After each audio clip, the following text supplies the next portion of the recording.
Oke, langsung aja kita mulai ya.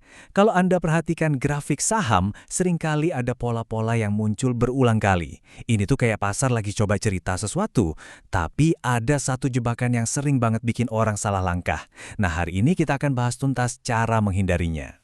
Nah, ini dia biang keladinya. Inti dari semua masalah. Kalimat ini tuh ngena banget kan? Kesalahan paling umum dan paling mahal dalam trading itu ya ketidaksabaran. Anggap aja pembahasan kita kali ini sebagai peta, supaya Anda nggak jatuh ke lubang yang sama. Jadi, dalam beberapa menit ke depan, kita bakal ngebekalin Anda dengan dua senjata ampuh buat ngelawan perangkap ini. Kita nggak cuma akan ngomongin apa itu polanya, tapi yang jauh lebih penting, kenapa pola itu bisa terbentuk.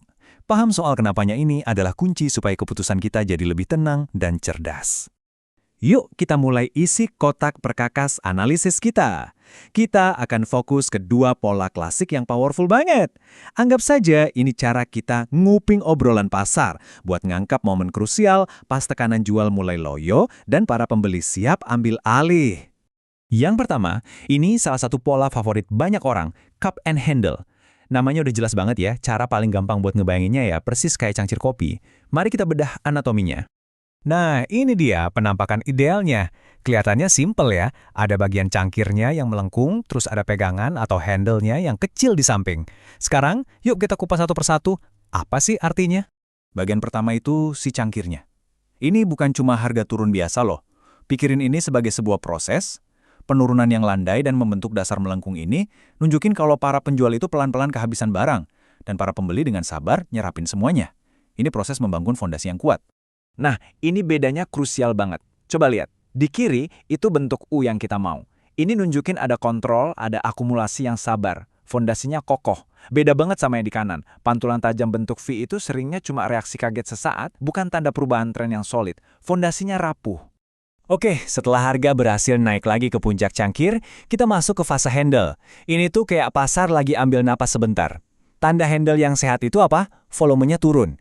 Ini sinyal bagus, artinya udah nggak banyak lagi yang mau jual. Inilah ujian kesabaran yang sesungguhnya. Oke, alat pertama udah kita kantongin. Sekarang kita lanjut ke alat kedua. Kalau yang tadi bentuknya kayak cangkir, yang ini lebih gampang diingat sebagai huruf W. Nama teknisnya pola double bottom. Perhatiin deh bentuk khasnya ini.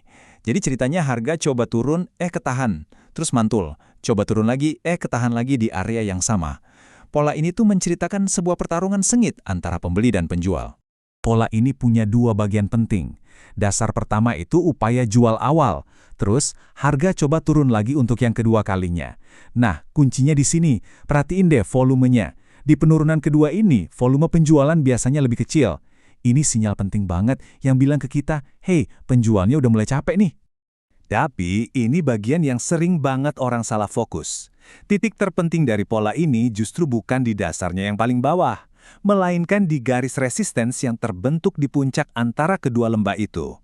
Nah, garis inilah yang disebut neckline dan dia yang pegang kunci konfirmasinya. Oke, sekarang Anda sudah kenal sama kedua polanya.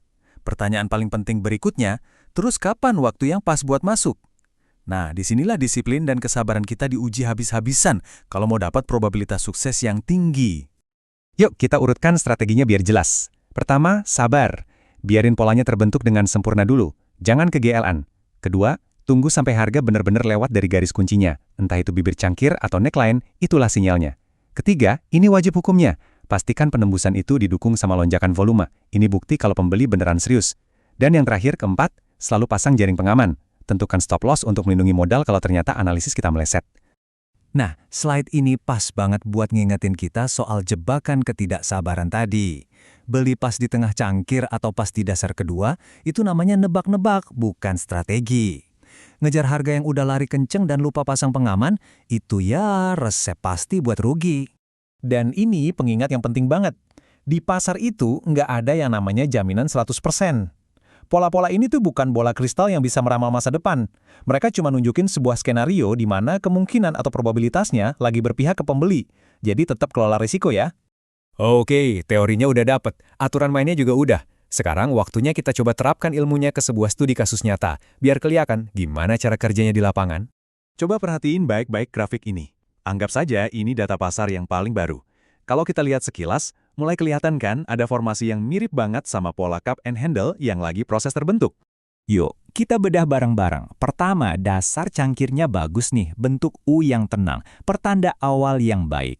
Kedua, setelah nyentuh resisten, harga nggak langsung ambruk tapi bergerak ke samping. Ini calon handle-nya. Dan yang ketiga, lihat deh, volume selama konsolidasi kecil ini mulai kering. Semuanya ini adalah ciri-ciri dari sebuah persiapan yang sehat. Nah, disinilah momen penentuannya.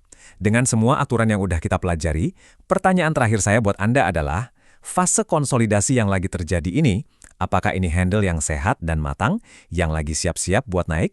Atau ini cuma jeda sesaat sebelum harga turun lagi, yang siap menjebak siapapun yang masuk terlalu cepat? Jawabannya ada pada konfirmasi yang tadi kita bahas. Selamat menganalisis.